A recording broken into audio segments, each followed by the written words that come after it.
哇，好香啊！我身後這株是芳香的瑤瑤白背蜂，好多昆虫圍着它團團轉啊，簡直是一個活的昆蟲博物館。亦或者白背蜂本尊啊，它就是流量大師。它吸引來了哪些打卡者呢？蜜蜂、雄蜂、果裸蜂、巴黎翠鳳蝶、綠弄蝶、散紋聖蛱蝶、燕鳳蝶、青鳳蝶、報喜斑粉蝶，還有虎斑蝶、蜂咬鸚鵡、橙带南齒蛾、螳螂，還有一些叫不出名字的小昆蟲在花間穿梭。看着這些瘋狂打卡的昆蟲，我想他們見到好東西啊，並沒有想要占為己有，也不嫌棄別人吃過的爬過的，來了就吃上一口，吃的也高高興興。見者有份，不爭不搶。他們這種分享的智慧，我們是從什麼時候丟掉的呢？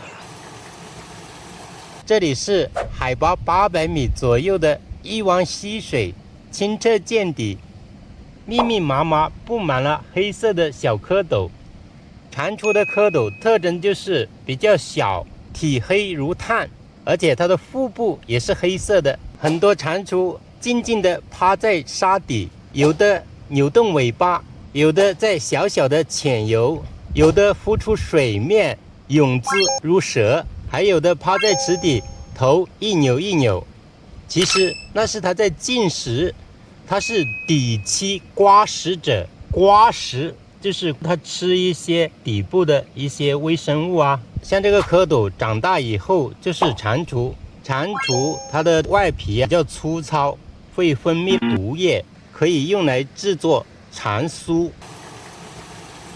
我拍到了可能是今年最精彩的天空賽事，但就在半個小時前啊，我幾乎空手而歸，準備離開。這一切始於一身免費的門票。今天的主角們都給我吃閉門羹了，每一個小精靈都太敏感了，我的鏡頭總是慢了半拍。就在我以為今天會一無所獲的時候啊，幾聲格外清脆的喜鵲叫聲從那個鐵塔上面傳過來，它像一個孤獨的瞭望員。我也並沒有太在意啊，畢竟喜鵲還是太常見了。但是很快天空被幾隻喜鵲的打鬧聲吵醒，全身看過去，那不是打鬧，那簡直是熱身賽，好像以天空為賽場，個個像冰球運動員一樣，速度快的我的鏡頭都難以捕捉。當他們飛回鐵塔，這裡成了他們的球員更衣室。看，中間這個老大哥正在彰顯地位，旁邊的小弟只好老老實實的讓位。看他那個得意的樣子啊，仿佛一個鳥來瘋吧。甚至吸引了2隻烏鴉來觀摩。他們的熱身繼續，看這繞塔飛行，是不是很像賽前訓練？不過還是有幾個偷懶的隊友。突然氣氛好像變了，真正的比賽已經開始。只見3號追擊1號，突然變向3號開始追擊2號，1號又回來反追。他們不是在亂飛，這是有戰術的空中纏鬥。我的鏡頭終於跟上了，這票價值了。盛宴散場，運動員們消失在藍色天幕之後，我扛起三腳架，像一個看完精彩比賽的觀眾，心滿意足地離開。忽然明白，最初的那聲喜鵲叫不是普通的叫聲，而是開賽的哨聲，是召集隊友的集結號，是自然贈予我這個觀眾的 VIP 門票。我們總向往遠方，卻常常忽略最精彩的賽事可能就在我們抬頭的那一刻，天空劇場裡免費上演。但是我現在也沒有完全明白，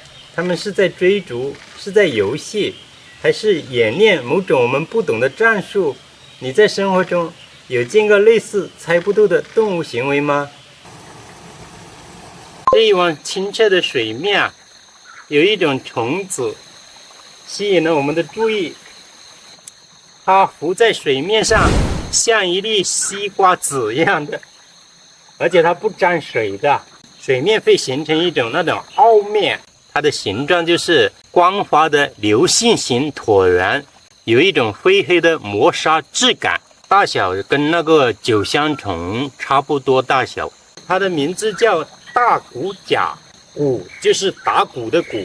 這個骨甲有幾個比較有意思的特徵。第一呢，它的眼睛是有4隻，有2隻是浮在水面上看天空的，還有2隻是在水下面看水下的。為什麼它長了4隻眼睛呢？像它上面2隻眼睛就是看天上，就是以防天敌啊，而下面2隻眼睛看水下尋找食物捕食用的咯，是自然界比較罕見的有雙重視野的一種昆蟲。有它的存在啊，可以净化这個水面，因為它是以那個浮游藻類還有一些蟲的幼蟲類為食了。第二，它的足是槳狀，就好像划船的槳一樣那個，特別是它的中後足啊，非常有力了，能夠以每秒上百次的頻率划水，所以它能在水面做出那種高速旋轉轉船的動作了。是很有一些意思的，因為它高速旋轉這種游泳的特性啊，所以它也叫旋泳甲。為什麼叫骨甲呢？就是因為它的足部啊非常有力，敲打水面会發出類似鼓一樣的聲音，它又是一種甲蟲一樣的嘛，所以叫骨甲。它喜歡生活在高山沙質的靜水水面，像我們這裡啊，這個就是沙質土。這裡有一灣靜水水面，那個下面還有一灣水面。